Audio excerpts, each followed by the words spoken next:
Hello बच्चों, welcome to class today में आपका स्वागत है। आज हम पढ़ेंगे फिजिक्स का चैप्टर इलेक्ट्रिसिटी, विद्युत, क्लास 10th मैट्रिक का, और ये हिंदी मीडियम में। ठीक है, अभी जो बोर्ड एग्जाम आने वाला है उसके पॉइंट ऑफ व्यू से।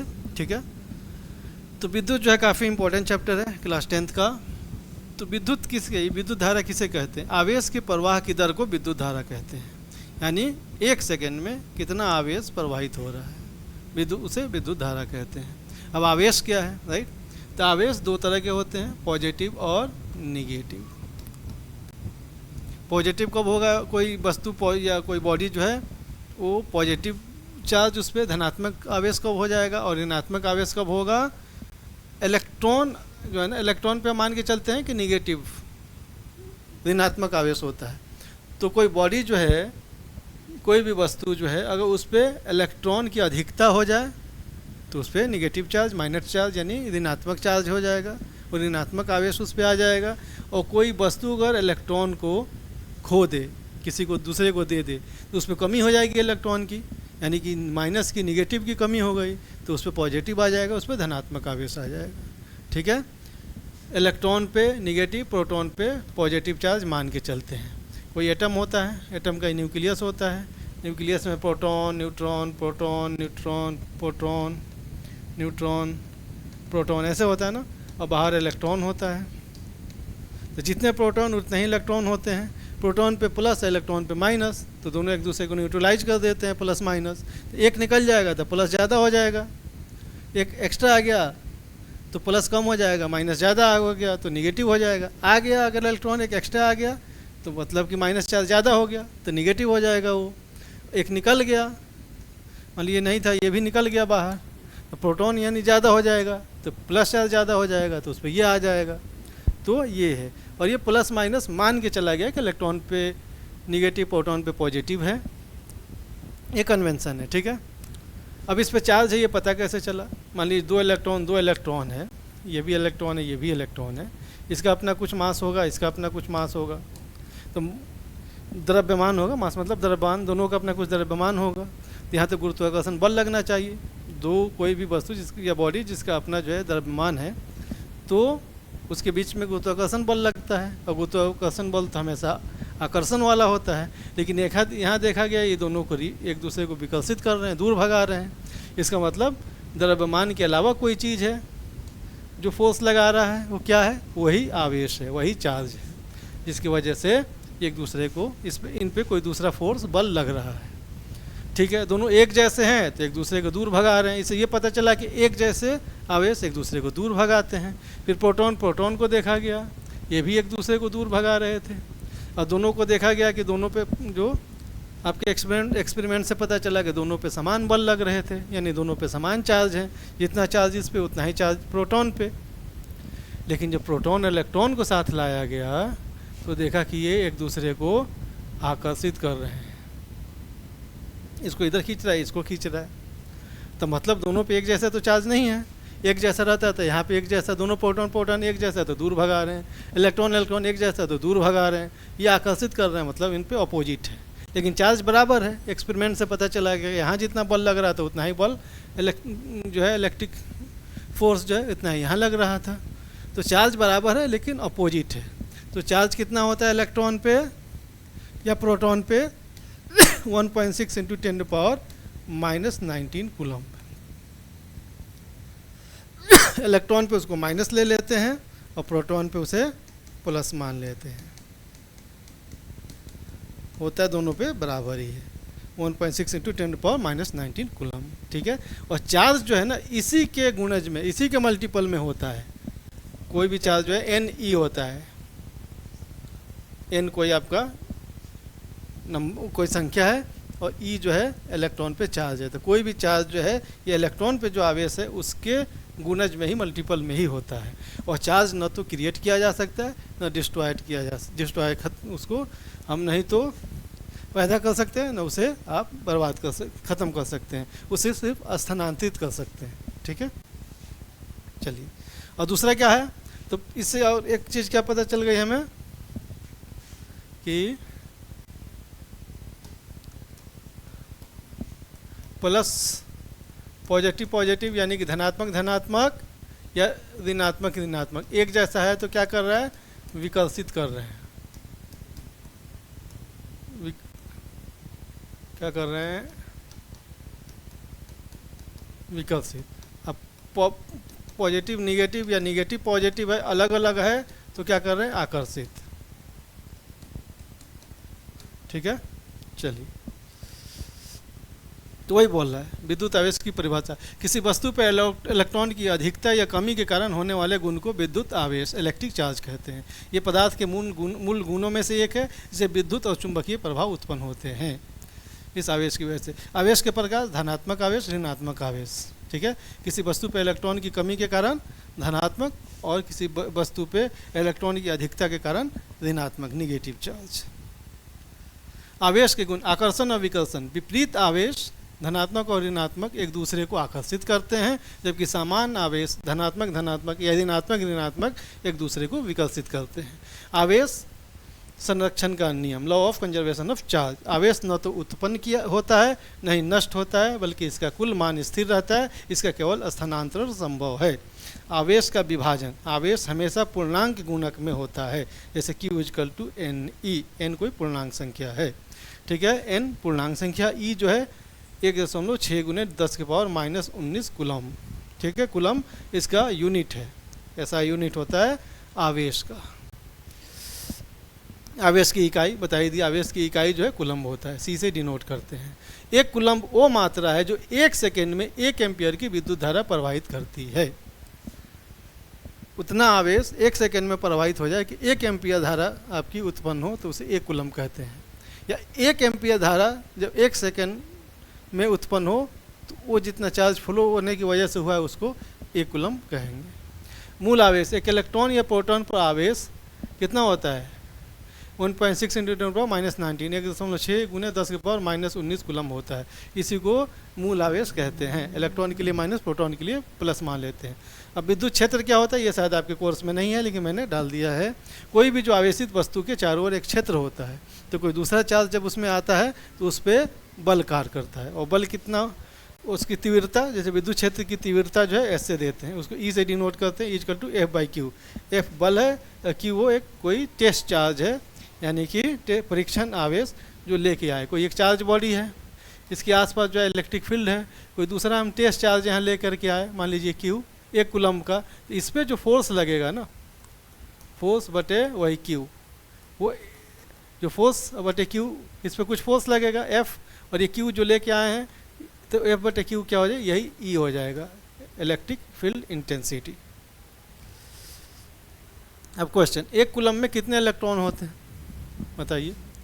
तो 1 इलेक्ट्रॉन पे कितना चार्ज होता है, 1.6 × 10⁻⁻19 कूलम्ब।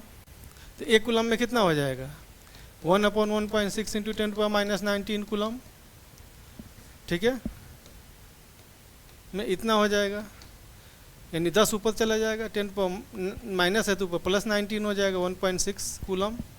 या इसको हम ऐसे लिख सकते हैं, 10 × 10⁻18 बटे 1.6। अब 10 को 1.6 से भगा देंगे, लगभग 6 के करीब आएगा, 6 × 10⁻18 कूलम्ब, यानी 10⁻18। 18 जीरो लगाइए, देखिए वो संख्या कितनी बड़ी होगी, करोड़ों अरबों खरबों, राइट। तो इतने इलेक्ट्रॉन होते हैं 1 कूलम्ब में, इतना बड़ा यूनिट है कूलम्ब का। इसलिए कई जगह आप मिली कूलम्ब, माइक्रो कूलम्ब भी देखेंगे, इतना मिली कूलम्ब, माइक्रो कूलम्ब। मिली के लिए 10⁻³ लिखते हैं, माइनस के लिए, माइक्रो के लिए 10⁻6 लिखते हैं। ठीक है, चलिए, एक इलेक्ट्रॉन पे कितना आवेश होता है, 1.6 × 10⁻19 नहीं, -19 होता है। 16 × 10 नहीं, 1.6 होता है, 0.16 नहीं, 1.6 × 10⁻19, ये सही है। 12 × 10⁻22 इलेक्ट्रॉन कितना आवेश होगा, तो 1 इलेक्ट्रॉन पे 1.6 × 10⁻−19 है, तो इस पे कितना हो जाएगा, 12 × 10⁻22। तो इसको गुना कर दीजिए, लगभग 12 18 लगभग 20 के करीब हो जाएगा।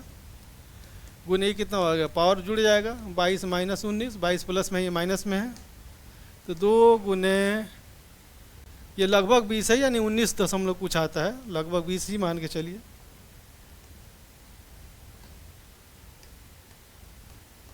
1 गुने 10 के पावर, ये कितना हो जाएगा 3 हो जाएगा। तो ये 19 एग्जैक्ट जब गुना करेंगे ना, 12 को 16 से गुना कर ही लेते हैं ना, 2 चौक 12 2 2 2 2 कम 2 1 3 और 19.2 है ना, एग्जैक्ट हमने निकाल ही लिया। 19.2 19.2 गुना 10 का पावर 3 कौन सा, ये है आंसर। चालक वो पदार्थ जिसके माध्यम से विद्युत प्रवाहित हो सके वो चालक कहलाता है। जैसे आप वायर घर में होता है कोई भी, जैसे एल्युमिनियम, कॉपर, राइट। ऐसे तो चांदी और सोना भी बहुत अच्छा चालक है, लेकिन महंगा होता है इसलिए उसका तार नहीं बनता है। एल्युमिनियम या कॉपर का जनरली यूज करते हैं, राइट। तो वो पदार्थ जिसके माध्यम से विद्युत प्रवाहित हो सके वो चालक कहलाता है। और इंसुलेटर या कुचालक कौन, जिससे धारा, विद्युत धारा प्रवाहित ना हो सके वो कुचालक है। जैसे रबर है, लकड़ी है, सूखी हुई लकड़ी, राइट। लकड़ी कुचालक है, लेकिन जब गीला कर देंगे उसमें पानी का जब अंश आ जाएगा उसकी वजह से उसमें वो सुचालक हो जाता है, उसमें करंट आ जाता है, लेकिन लकड़ी अपने आप में कुचालक माना जाता है। कार्बन का जैसे 2 रूप है, ग्रेफाइट और हीरा, राइट, डायमंड। तो ग्रेफाइट जो है सुचालक है और हीरा कुचालक है, ये पूछ लेता है अक्सर, ग्रेफाइट और डायमंड। इनमें से कौन सा कुचालक नहीं है?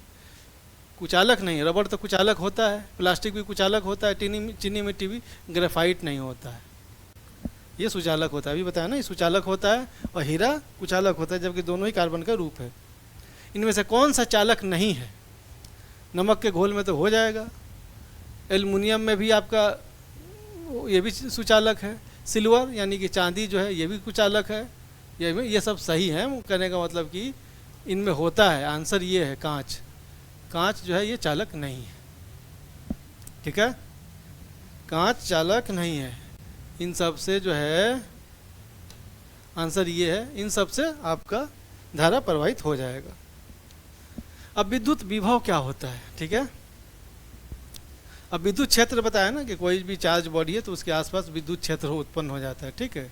अब कोई एक चार्ज अनंत से, इन्फिनिटी से कोई एक टेस्ट चार्ज मतलब एक क्यू मान लीजिए, plus Q charge, positive Q charge, यानी कि 1 कूलम, पॉजिटिव 1 कूलम मान के चलिए, परीक्षण आवेश इधर कहीं किसी बिंदु पे लेके आते हैं, तो ये लाने में जितना काम किया गया उसको इस पॉइंट का विभव कहेंगे। मान लीजिए V1 है, और इसी चार्ज को किसी और पॉइंट पे लाते हैं तो मान लीजिए यहाँ V2 है, और इन दोनों के बीच का अंतर कितना हो जाएगा, V1 माइनस V2, ये विभवांतर हो जाएगा। दोनों पॉइंट बिंदुओं के बीच के विभव का अंतर विभवांतर हो गया। तो वही बोला, विद्युत क्षेत्र में किसी बिंदु पर विद्युत विभव को एक इकाई धनात्मक आवेश को अनंत से उस बिंदु तक ले जाने में किए गए कार्य के रूप में परिभाषित किया जाता है विद्युत विभव को। विभवांतर क्या है? 2 बिंदुओं के बीच का विभवांतर उस कार्य के बराबर होता है जो एक इकाई आवेश को एक बिंदु से दूसरे बिंदु तक ले जाने में आवश्यक। अब यहाँ से यहाँ लाने में भी कुछ काम होगा, तो इसका कुछ अपना विभव है, इसका कुछ विभव है, इन दोनों विभव को माइनस कर देंगे, उतना ही काम करना पड़ेगा, वही विभवांतर है। V=W/Q, ये आपका विभवांतर है, W जो काम करना पड़ रहा है, Q जो है वो आवेश जिसको हम वहाँ से वहाँ तक ले जा रहे हैं वो है। V विद्युत विभव वोल्ट में, W किया गया कार्य जूल में, और Q आवेश। विभवांतर की SI इकाई क्या होता है? वोल्ट होता है। विभवांतर वोल्ट मीटर द्वारा मापा जाता है, ठीक है। वोल्ट मीटर का प्रतिरोध जो है वो कितना होता है? बहुत ज़्यादा होता है, और इसे समानांतर में जोड़ा जाता है, पैरेलल में जोड़ा जाता है। वोल्टेज विभवांतर का दूसरा नाम है। विभवांतर को वोल्टेज भी बोल देते हैं, घर में बोलते हैं ना वोल्टेज का हमारा ज़्यादा है, राइट। और वोल्टेज क्या है? विभवांतर क्या है? जब तक 2 बिंदु के बीच में दोनों अगर सेम पोटेंशियल, दोनों का V है, तो करंट फ्लो नहीं होगा, दोनों सेम विभव पे है। लेकिन एक V1 एक V2 है, दोनों अलग अलग है, तब फ्लो होगा। कहाँ होगा? हाई से लो की ओर। मान लीजिए V1 ज़्यादा है V2 से, तो V1 से V2 की ओर, हाई विभव उच्च विभव से निम्न विभव की ओर आवेश विद्युत धारा प्रवाहित होता है। बराबर है तो नहीं होगा, उनके बीच विभवांतर होना चाहिए। 4 कूलम के आवेश को 120 वोल्ट के एक बिंदु से 140 वोल्ट के एक बिंदु तक ले जाने में कितना कार्य करना पड़ेगा? बताइए।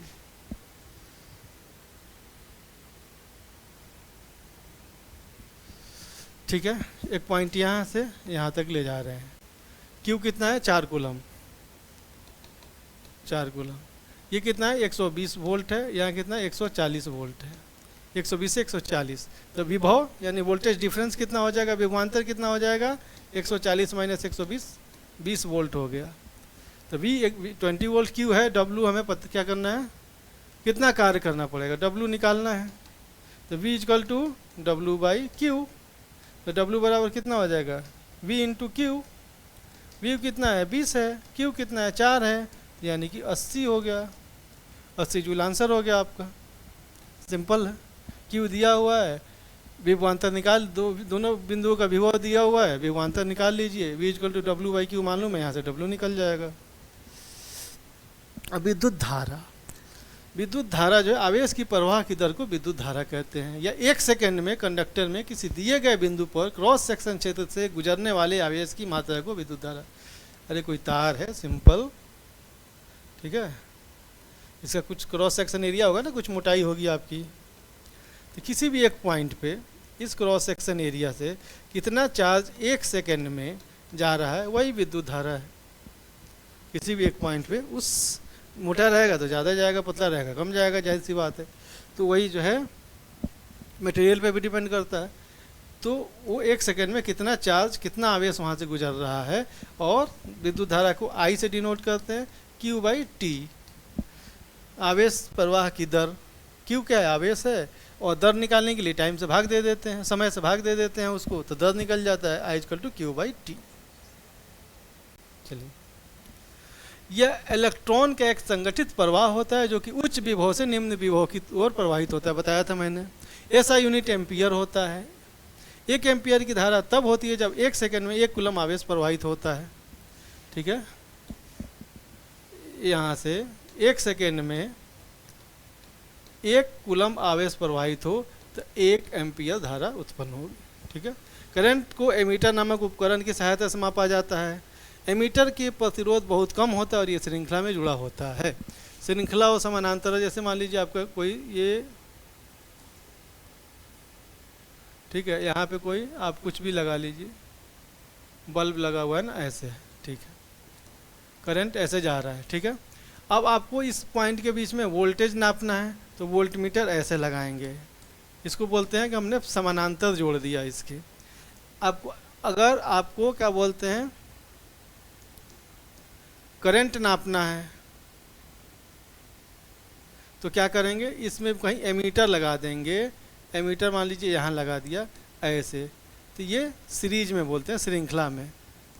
तो अगर ज़्यादा यहाँ क्या ये करंट जा रहा है, तो यहाँ की इधर भी जा सकता है, इधर भी जाएगा।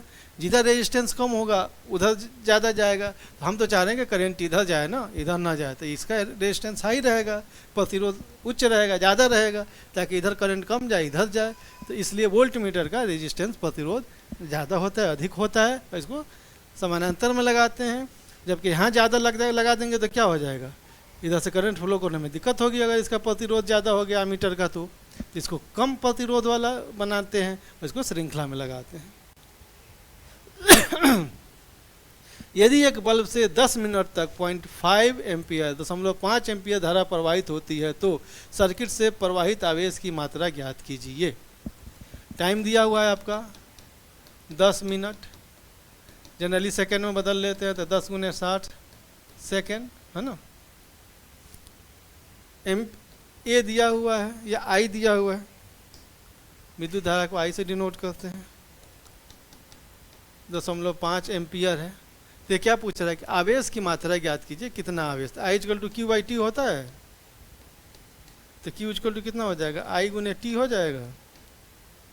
आई पता है हमें 0.5, टी पता है हमें 600। ये क्या है 0.5 मतलब आधा, तो 600 का आधा कितना 300। या कटा लीजिए, कटाएंगे तो ये हटेगा, या 1 0 आ जाए, 1 0 से ये 0 होगा, 5 0 0 5 30, 300, यानी 300 कूलम आंसर हो गया, ठीक है। 300 कूलम आंसर हो गया एक बल्ब से 10 मिनट तक। वही मान लीजिए ये एक बल्ब है, ठीक है। तो यहाँ से बोल रहा है कि 1.5 एम्पियर का धारा जा रहा है 10 मिनट तक। मिनट तक, तो कितना आवेश प्रवाहित होगा। तो टी दिया हुआ है, सेकंड में बदल लीजिए, आई दिया हुआ है, Q I equal to Q by T, Q निकल जाएगा, सिंपल है। जूल बटे कूलम किसे कहते हैं? जूल क्या होता है? W by C. W by C क्या होता है?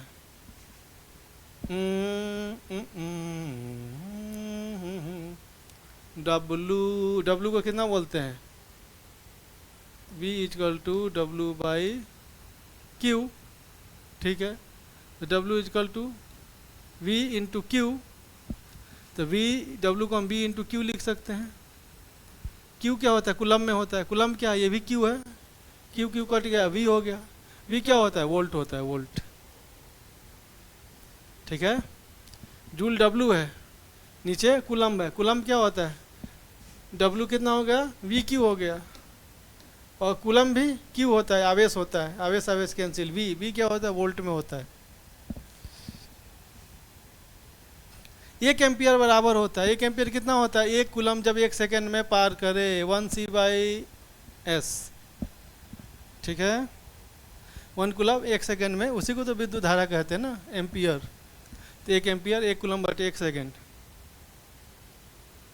हाँ, विद्युत धारा की परंपरागत दिशा, विद्युत धारा की दिशा को परंपरागत रूप से धनात्मक आवेश के प्रवाह की दिशा माना जाता है। जैसे मैंने सर्किट बनाया था ना, ये मान लीजिए पॉजिटिव है निगेटिव है, तो पॉजिटिव से निगेटिव की ओर ये हम मान के चलते हैं, यानी कि धनात्मक आवेश की प्रवाह को हम विद्युत धारा की दिशा मानते हैं। ये परंपरागत है। ये दिशा उच्च विभव पॉजिटिव टर्मिनल से निम्न विभव निगेटिव टर्मिनल की ओर होती है, पॉजिटिव से निगेटिव की ओर। और इलेक्ट्रॉन का प्रवाह क्या है? वास्तव में किसी चालक में धारा का प्रवाह इलेक्ट्रॉन के प्रवाह के कारण होता है, जो नकारात्मक से सकारात्मक दिशा की ओर चलते हैं, ठीक है। और वास्तव में जो करंट होता है, जो विद्युत धारा क्या होता है? इलेक्ट्रॉन की उसकी वजह से होता है, प्रवाह की वजह से। और इलेक्ट्रॉन का प्रवाह ऐसे है, और पॉजिटिव धनात्मक प्रवाह इलेक्ट्रॉन के प्रवाह के उल्टा होता है। तो वास्तव में जो आवेश होता है वो इलेक्ट्रॉन के प्रवाह की वजह से होता है, लेकिन हम जो मान के चलते हैं आवेश की दिशा, वो इलेक्ट्रॉन के प्रवाह की दिशा के उल्टा मान के चलते हैं। क्यों? क्योंकि इलेक्ट्रॉन जब खोजा गया उसके पहले हम मान चुके थे कि आवेश की प्रवाह ऐसे है, पॉजिटिव से निगेटिव की ओर, पॉजिटिव टर्मिनल से निगेटिव टर्मिनल की ओर। तो उसी को आज भी मान के चलते हैं। तो आवेश की प्रवाह जो है इलेक्ट्रॉन की प्रवाह के उल्टा डायरेक्शन में, यानी धनात्मक पॉजिटिव से निगेटिव की ओर हम आवेश मान के चलते हैं, और निगेटिव से पॉजिटिव की ओर आपका इलेक्ट्रॉन जाता है। परंपरागत रूप से विद्युत धारा की दिशा इलेक्ट्रॉन के विपरीत माना जाता है। विद्युत परिपथ यानी सर्किट के इलेक्ट्रिक सर्किट में यूज होने वाले सेल ऐसे दिखाया जाता है। ये बड़े वाले को पॉजिटिव, निगेटिव वाले को कई सेल जोड़ देंगे तो ये बैटरी बन गया, battery of 2 cell, 3 cell, 4 cell. ये कनेक्टिंग वायर सीधी रेखा जो है, 2 वायर अगर ज्वाइंट होगा तो यहाँ पे ऐसे आपका डॉट दिखेगा, ऐसे ऐसे है, इसका मतलब वो 2 वायर तो जा रहा है लेकिन एक दूसरे को टच नहीं कर रहा है। ये क्या? प्रतिरोध है, रेजिस्टेंस। ये क्या है? प्रतिरोध है, लेकिन वेरिएबल है, वो चेंज हो रहा है, फिक्स नहीं है। ये नहीं कि 5 ओम 10 ओम का है, पता चला कि हम उसको इधर उधर घुमा रहे हैं तो बढ़ रहा है, घट रहा है रेजिस्टेंस, तो वेरिएबल है।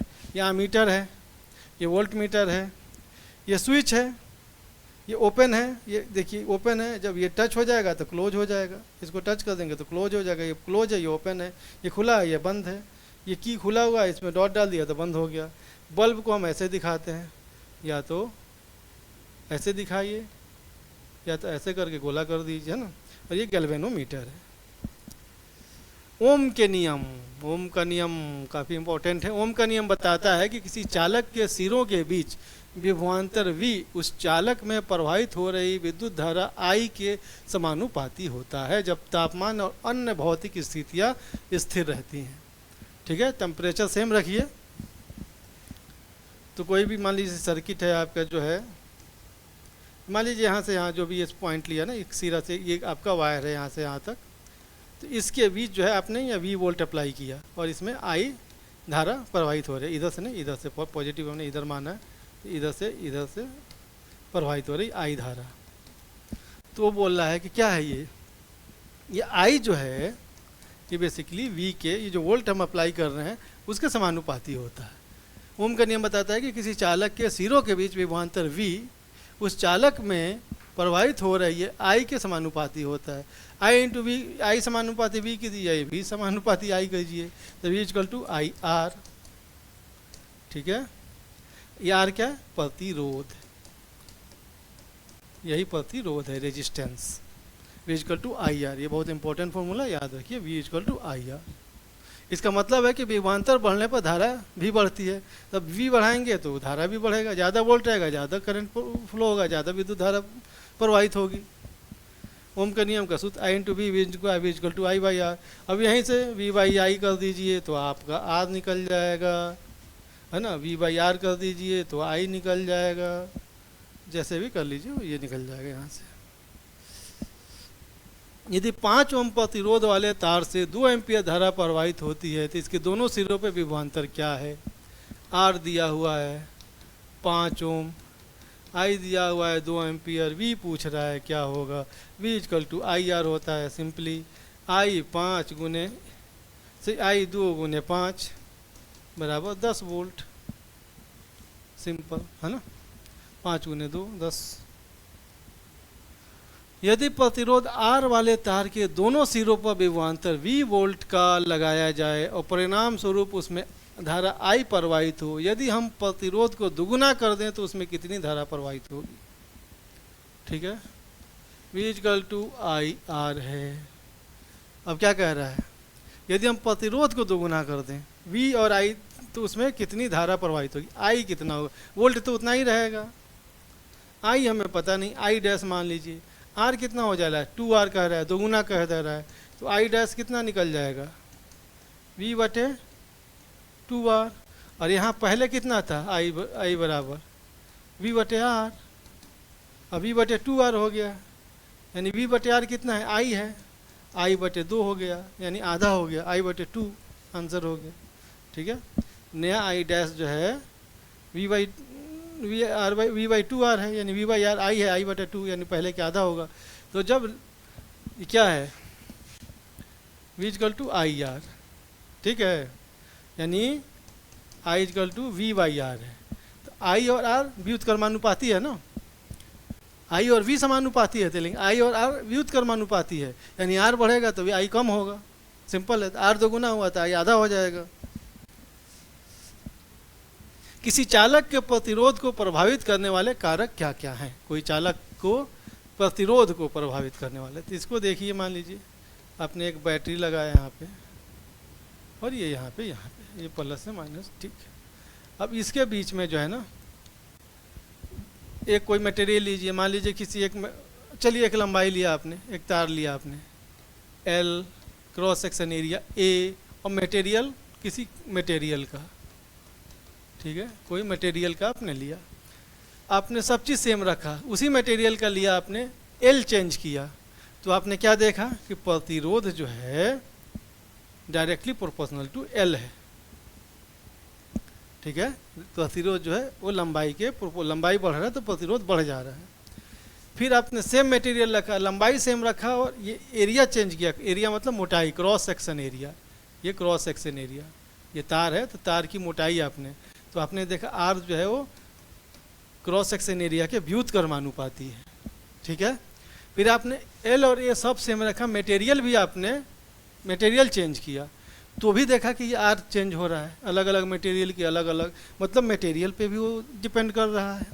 तो आर का formula finally R is proportional to L by A, तो आर बराबर रो एल बाई ए। ये रो जो है ना, ये रेजिस्टिविटी, प्रतिरोधकता है, ये किसी मटेरियल पे डिपेंड करता है।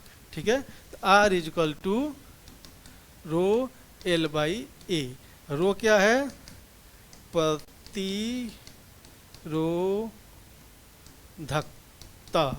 और आर क्या है? प्रतिरोध। एल क्या है? लंबाई है। ये कितना है? क्रॉस सेक्शन एरिया है, क्रॉस सेक्शन एरिया, क्षेत्रफल। अब ये याद करने की जरूरत है, एक आइडिया के लिए दे दिया कि जो या क्या आपके सारे सुचालक हैं, कंडक्टर हैं, सिल्वर, कॉपर, एल्युमिनियम, इनका देखिए काफ़ी कम है, 10⁻⁸, ये क्या है आपका, ये आपके विद्युत रोधी यानी कि ये कुचालक हैं, इनका देखिए 10 माइनस प्लस 14 प्लस 16 प्लस 17, ये काफ़ी ज़्यादा है। और ये वो हैं आपके जो है मिश्र धातु जो है ना, इनका थोड़ा सा इससे ज़्यादा होता है लेकिन फिर भी कम होता है, 10⁻⁻⁶ के आसपास होता है। जस्ट एक आइडिया लेने के लिए कि ये पदार्थ जो है आपके सुचालक हैं, इनके काफ़ी कम होता है।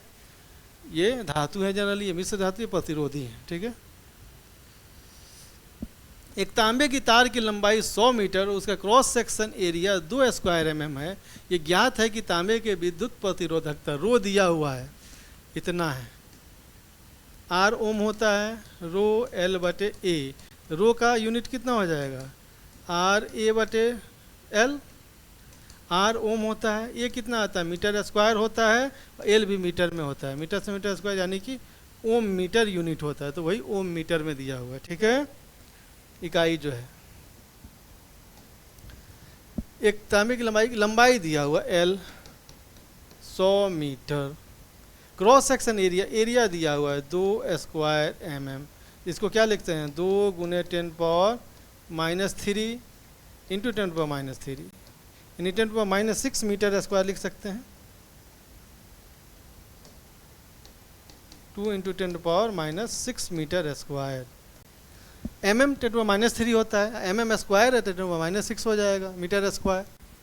तो क्या प्रतिरोध ज्ञात कीजिए, और रो हमें पता है 1.68 इंटू 10⁻⁸ रो ओम मीटर दिया हुआ है। तो R निकालना है, R बराबर रो L बटे ए। 1.68 गुने 10⁻⁸ गुने 100 को कितना लिख सकते हैं, 10⁻² लिख सकते हैं। ये इसको कितना लिख सकते हैं, एरिया 2 इंटू 10⁻⁶। ठीक है, चलिए इसको ऊपर ले जाइए, 1.68 बटे 2 हो जाएगा, 10⁻⁸ है, प्लस 2 है, माइनस जाके ये भी प्लस हो जाएगा। ठीक है, 1.68 बटे 2 गुने 10⁻⁸ और प्लस 2 प्लस 6 प्लस 8, तो ये तो कैंसिल हो जाएगा, ये 1 हो जाएगा पूरा, यानी 1.68 बटे 2, ये आपका आंसर हो जाएगा 0.84 ओम के आसपास आपका आंसर हो जाएगा। ठीक है, सिंपली फॉर्मूला में रख दीजिए, आपका निकल जाएगा।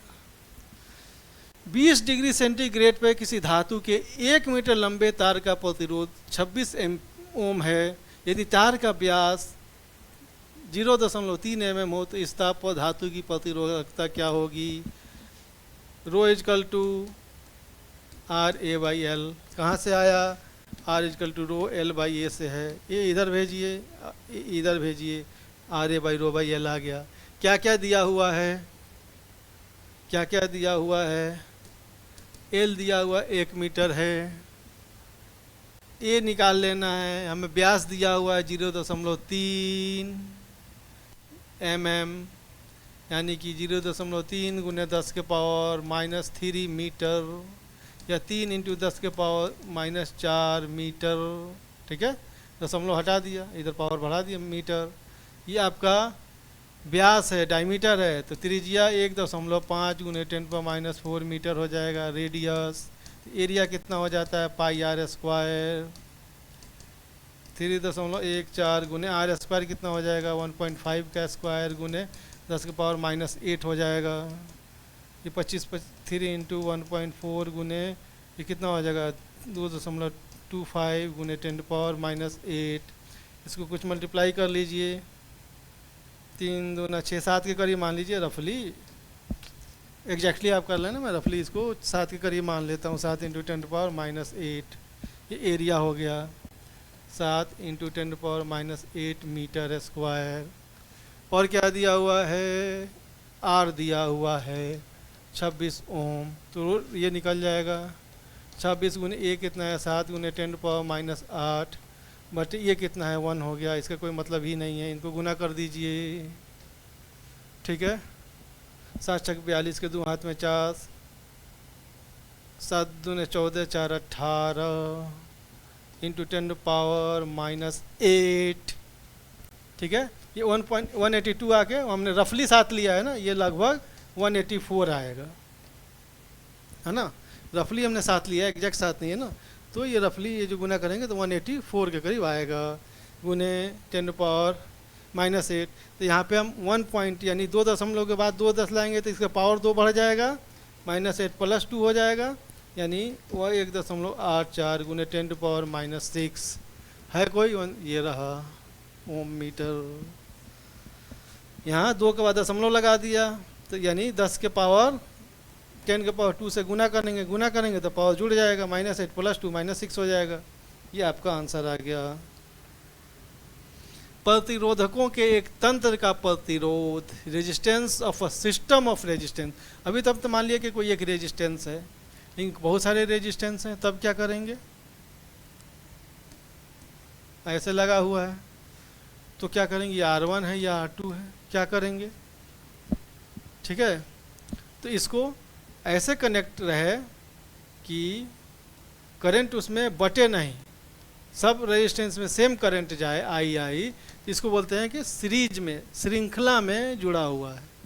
क्या ये प्रतिरोधकों का तंत्र या नेटवर्क तब बनता है जब एक से अधिक प्रतिरोधक एक साथ जुड़ते हैं। इन प्रतिरोधकों का कुल प्रतिरोध उनकी आपसी संयोजन, श्रृंखला या समानांतर के आधार पर निर्धारित किया जाता है।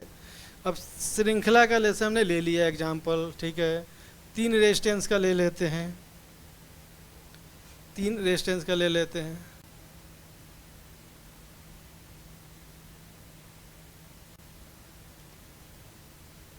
ठीक है, ये V वोल्ट यहाँ पे जा रहा है, ये प्लस है, ये माइनस है, तो इधर प्लस से माइनस की ओर जाता है। तो सब में I रहेगा, यहाँ से I जा रहा है तो यहाँ भी I, यहाँ भी I, यहाँ भी I। ये R1 है, ये R2 है, ये R3 है। तो इनका कंबाइंड रेजिस्टेंस क्या होगा, कंबाइंड प्रतिरोध क्या होगा, राइट, नेट टोटल। तो कैसे पता चलेगा, अब यहाँ से यहाँ तक जो है ये हमारा V है मालूम, यहाँ से यहाँ तक ये V है, V वोल्ट है। यहाँ क्या हो जाएगा, V1 हो जाएगा, यहाँ V2 हो जाएगा, यहाँ V3 हो जाएगा। तो V = कितना होता है, IR। ये R क्या है, ये सब का पूरे सर्किट का जो है ना रेजिस्टेंस R है, यही हमें निकालना है। अब V1 कितना हो जाएगा, सब में I में, R1 में भी I ही जा रहा है तो I तो सेम रहेगा, IR1। V2 कितना हो जाएगा, IR2, इसमें भी I है, इसमें भी I है। V3 कितना है, IR3। तो V कितना हो जाएगा, V1 + V2 + V3, ठीक है। V = कितना है, IR है, यानी कि IR = V1 कितना है, IR1 है, V2 कितना है, IR2 है, V3 कितना है, IR3 है, यानी कि IR = I कॉमन ले लेंगे, R1 + R2 + R3, I से I cancel, R = R1 + R2 + R3। तो जब सीरीज में जुड़ा रहे, श्रृंखला में, तो सारे प्रतिरोधों को जोड़ दीजिए, सर्किट का टोटल रेजिस्टेंस प्रतिरोध निकल के आ जाएगा, ठीक है। कुछ नहीं करना है, अगर सीरीज में श्रृंखला में है तो सबको जोड़ देना है, तो सर्किट का जो है टोटल आपका रेजिस्टेंस, ये प्रतिरोध निकल के आ जाएगा। अब समानांतर,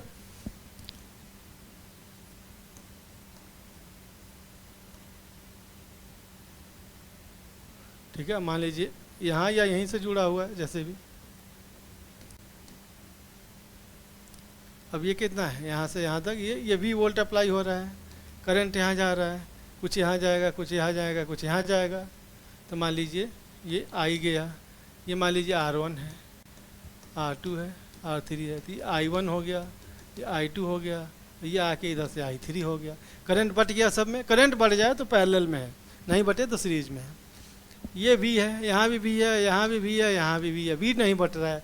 पैरेलल में V नहीं बढ़ता है, I बढ़ता है, और सीरीज में, श्रृंखला में I नहीं बढ़ता है, V बढ़ता है। अब यहाँ देखिए V = IR जो कंप्लीट होता है, पूरे सीरीज के, पूरे श्रृंखला का मान लीजिए R है तो I जा रहा है, तो V = IR। लेकिन अब अलग अलग है, V1 कितना हो जाएगा, ये V1 हो जाएगा, ये V2, ये V3। तो कितना है, I1 नहीं, वी नहीं बटेगा ना, वी सब में सेम है, वी सब में सेम है, वी सब में सेम है, वी नहीं बढ़ता है, इसमें वी नहीं बढ़ता है, ठीक है, वी नहीं बढ़ता है, तो वी नहीं बढ़ता है। I1 कितना हो जाएगा? हाँ, तो यहाँ से कितना हो जाएगा? I बराबर V बाई आर, तब I1 कितना हो जाएगा? V तो सेम है बटे R1। I2 कितना हो जाएगा? V सेम है बटे R2। I3 कितना हो जाएगा? V सेम है बटे R3। और I कितना हो जाएगा? I1 plus I2 plus I3। ये I जा रहा है, यही तो बट रहा है तीन जगह, तो I कितना है? V बटे R है। I1 कितना है? V बटे R1 है। I2 कितना है? V बटे R2 है। R3 कितना है? V बटे R3 है। V बटे R हो गया, V कॉमन ले लीजिए, 1/R1 plus 1/R2 plus 1/R3। V से V कैंसिल हो गया, यानी कि 1/R equal to 1/R1 plus 1/R2 plus 1/R3। तो जो पैरेलल होता है, ये V है, सब में V है, यहाँ भी V, यहाँ भी V, यहाँ भी V, इसमें इसके थ्रू वोल्ट अप्लाई किया ना, तो इस पॉइंट पे ये भी सेम है, ये सेम पॉइंट है, वो सेम पॉइंट है, ठीक है, वो है, ठीक है। तो अगर पैरेलल में है समानांतर, तो क्या करेंगे? टोटल रेजिस्टेंस इस फॉर्मूले से निकालेंगे, 1/R equal to 1/R1 plus 1/R2 plus 1/R3 plus 1/R4, जितना रहे वहाँ तक चलता चला जाएगा, ठीक है। अब यहाँ से एक और चीज़ निकाल देख लेते हैं, अब यहाँ से देख लीजिए, एक और चीज़ देख लेते हैं, दो ही रहे तो क्या होगा? 1/R1 प्लस 1/R2, अगर दो ही रहे तो क्या होगा? R1 प्लस, सॉरी, दो ही रहे तो क्या हो जाएगा?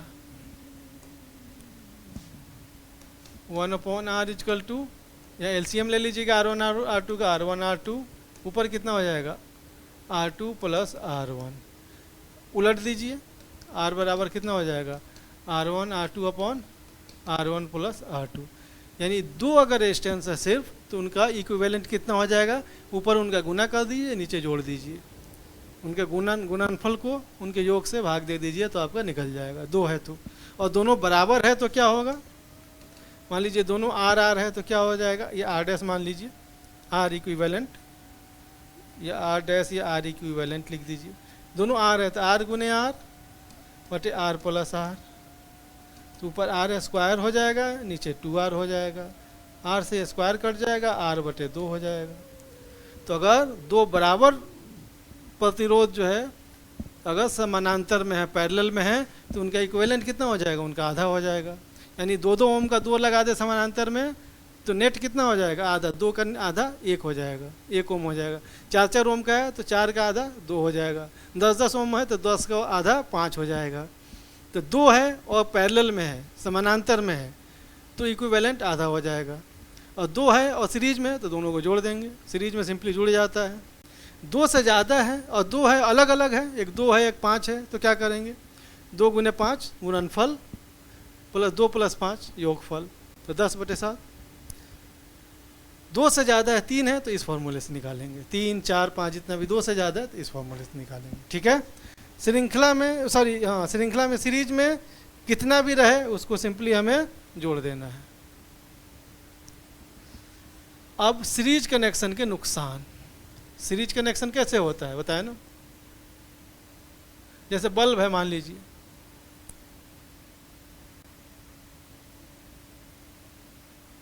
बहुत सारे बल्ब जुड़े हुए हैं, जा रहा है। शादी ब्याह में जैसे जो कनेक्शन होता है बहुत सारे बल्ब, सबको सीरीज में जोड़ दें तो क्या होगा? एक खराब तो सब खराब। अब कौन किस में फॉल्ट है पता ही नहीं चलेगा, एक एक करके सबको चेक कीजिए, राइट। कंट्रोल नहीं है। प्लस इसमें क्या होता है? वोल्टेज डिवाइड हो जा, करंट डिवाइड नहीं होता लेकिन वोल्टेज डिवाइड हो जाता है, ठीक है। वोल्टेज डिवाइड हो जाएगा तो क्या होगा? ज़्यादा हाई वोल्टेज वाली चीज़ें नहीं चल पाएंगी। तो वही कर, एक उपकरण के खराब होने पर पूरे सर्किट के कार्य रुक जाता है। सभी उपकरणों पर समान धारा का प्रवाह होता है, ठीक है। वोल्टेज का विभाजन हो जाता है, ऊर्जा की बर्बादी हो जाती है। यदि अधिक उपकरण श्रृंखला में जुड़े हों तो ऊर्जा का नुकसान अधिक होता है। क्यों? क्योंकि रेजिस्टेंस सबका जुड़ जाता है। टोटल रेजिस्टेंस कितना होता है? R1 plus R2 plus R3 plus are जुड़ा होता है ना, तो क्या होगा, उच्च प्रतिरोध हो जाएगा। तो हाई प्रतिरोध ज़्यादा है तो वो आपका क्या है, इजीली धारा प्रवाह नहीं होगा, नुकसान होगा, हीट होगा, वो बर्बाद होगा उसमें आपका जो है। और दूसरा वोल्टेज डिवाइड हो जाता है तो उसके कारण भी कोई उपकरण हो सके अच्छे से काम ना करे, तो दोनों ही चीज़ें नुकसानदेह हैं। घरेलू, इसलिए जो घरेलू विद्युत प्रणाली में हम पैरेलल कनेक्शन यूज करते हैं। पैरेलल में क्या है, मान लीजिए ऐसे जुड़ा है, ऐसे जुड़ा है, आप कहीं इधर से अप्लाई कर रहे हैं तो क्या होगा, एक फेल हुआ कोई बात नहीं, बाकी चल रहा है, तो कंट्रोल है आपका, अलग अलग स्विच है सबके लिए, एक ही स्विच से नहीं है। दूसरा क्या है, वोल्टेज डिवाइड नहीं होता है। तीसरा क्या है कि रेजिस्टेंस जो है ना, इसका जो प्रतिरोध है वो सबसे कम, जैसे इसका कुछ होगा इसका कुछ होगा, जो सबसे कम प्रतिरोध वाला होगा उससे भी कम जो है टोटल प्रतिरोध होगा। तो प्रतिरोध इसमें काफ़ी कम हो जाता है, सीरीज में जुड़ जाता है। इसमें 1/R1 + R2 है ना, तो सीरीज में सबसे हाईएस्ट वाले से भी हाईएस्ट होता है। जैसे यहाँ पे इसका कुछ है R1 R2 जो भी, तो सबसे ज़्यादा जो होगा उससे भी ज़्यादा जो इक्विवेलेंट आएगा वो होगा। ये इक्विवेलेंट है तो ये सबसे ज़्यादा होगा क्योंकि सबको जोड़ रहे हैं। इस वाले में क्या है, R इक्विवेलेंट कितना है, 1/R equivalent 1/R1 + 1/R2 + 1/R3 ऐसे है ना। तो जब से जो सबसे छोटा है उससे भी कम टोटल प्रतिरोध निकल के आता है। तो क्या है, प्रत्येक उपकरण का स्वतंत्र रूप से कार्य करता है, सभी उपकरणों को समान वोल्टेज मिलता है। ऊर्जा की कुशलता, क्योंकि वोल्टेज नहीं डिवाइड होता, उपकरण जोड़ना और हटाना आसान है। विद्युत भार का समान वितरण जो है, विद्युत भार का समान वितरण होता है। दूसरा, इसमें प्रतिरोध कम होता है। अब क्वेश्चन कर लेते हैं, ठीक है। नीचे दिखाए गए सर्किट आरेख से समतुल्य प्रतिरोध की गणना करें। क्या हो जाएगा, जैसे इधर ओपन है ना, ये भी इधर से निकालना शुरू कीजिए। करंट नहीं बट रहा है, मतलब सीरीज में है, 3 और 3 6 हो जाएगा। तो अब इसको ऐसे कर सकते हैं,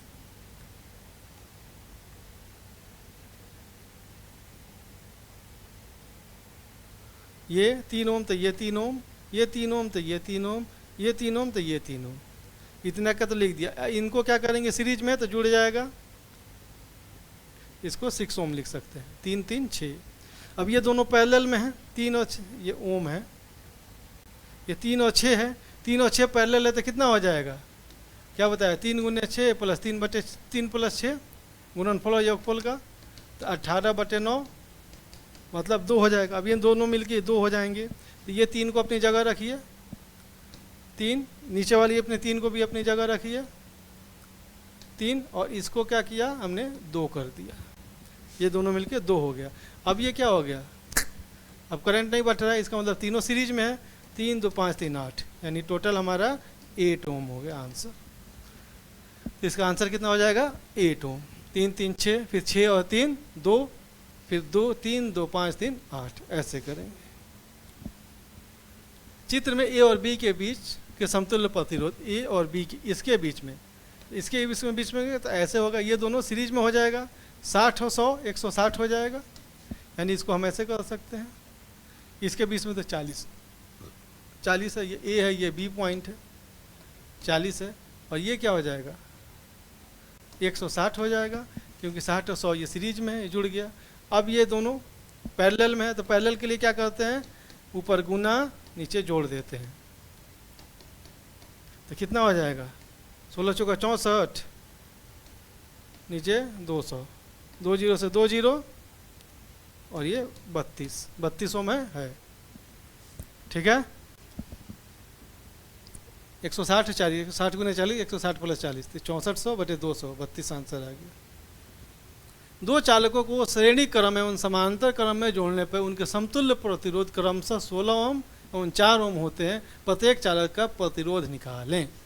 सब बराबर नहीं, सब बराबर नहीं है, बराबर है तो पैरेलल में क्या होता है, आधा होता है, 2 है और बराबर है तो क्या बोला था, आधा हो जाएगा, तो इसके एक तो 4 हो जाएगा, 4 है, और सीरीज में जोड़ेंगे तो जुड़ जाएगा, 8 + 8 16 हो जाएगा, और पैरेलल में जोड़ेंगे तो कितना है, 8/2 4 हो जाएगा, तो 16 4, पहला ही आंसर सही है, ठीक है ना।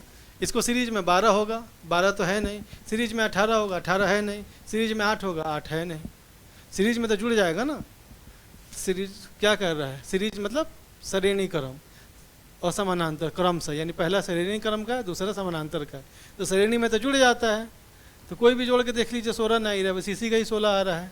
फिर भी कंफर्म करना है कि ये भी 4 होना चाहिए, तो इन दोनों को अगर पैरेलल में समानांतर में जोड़ेंगे, दोनों बराबर है तो आधा हो जाएगा, तो पहला ही ऑप्शन सही है। आपको 1 ओम, 2 ओम और 3 ओम के 3 प्रतिरोधक दिए गए हैं, आप उन्हें किस प्रकार संयोजित करेंगे कि समतुल्य प्रतिरोध 1.5 ओम हो। चलिए बताइए। तो ये 3 पहला ही आंसर है, 1 और 2 3 और 3, ऊपर भी 3 हो जाएगा, दोनों सीरीज में है, जुड़ जाएगा, और नीचे भी 3 है, ठीक है, ऐसे है ना। तो इसका मतलब तो ये पैरेलल में है, और दोनों पैरेलल में बराबर है तो आधा हो जाएगा, 3 का आधा 1.5 ही चाहिए हमें, तो पहला ही आंसर सही है। करके देख लीजिए, ये तीनों पैरेलल में है, तो ये पैरेलल में है, सबसे 1 ओम छोटा है तो नेट इससे भी कम होगा, 1 से भी छोटा होगा, लेकिन हमें 1.5 चाहिए। ये तीनों सीरीज में है तो 1 2 3 3 6 हो जाएगा, इनमें से कोई नहीं, ये आंसर सही है, ए। हाँ, निम्न आकृति में कुल प्रतिरोध ज्ञात कीजिए। ये लास्ट क्वेश्चन है आज के लेक्चर का, लास्ट स्लाइड है। अब ये है, अब क्या करेंगे, ये सीरीज में है, ये सीरीज में है, ये सीरीज में है, ये सीरीज में है, ये सीरीज में है, ये सीरीज में है, 3 3 6, इसका मतलब क्या है, ऐसे। फिर दूसरे का 2 और 3 है ना, सॉरी,